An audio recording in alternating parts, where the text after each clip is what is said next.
Okay, so what we're looking for is number one, testing the piston to the gearbox shell. Pop it in. It's right there. It has a little bit of friction on mine, but more or less, as you can see, past the friction point right there, just tipping it down. Once it gets past that, that's perfect.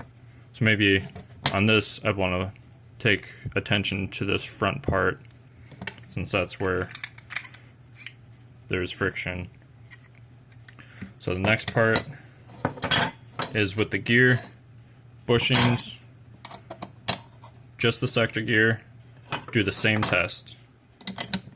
Make sure that there's no teeth to be engaging. Pop it in and test sliding it back and forth. Either look at the axle or otherwise look in. Usually looking at the axle is easiest to tell if it's moving. So right here, I can see that with this, just as it is, it's moving that just a tiny bit as it passes.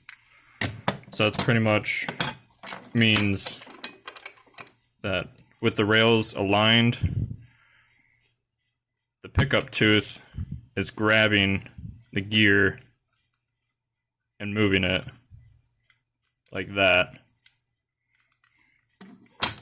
So to combat that, you take a file or faster work, a Dremel, make sure it's flat, and just file it down little by little. Test it again, put it in, make sure everything's aligned, closed up, move it back and forth, and look for the rotation. Pretty much once it stops moving the gear, then your pickup tooth should be good.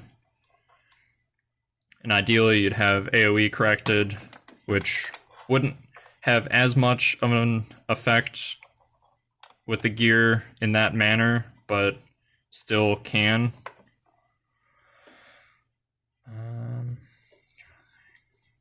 But yeah, that's what to look for.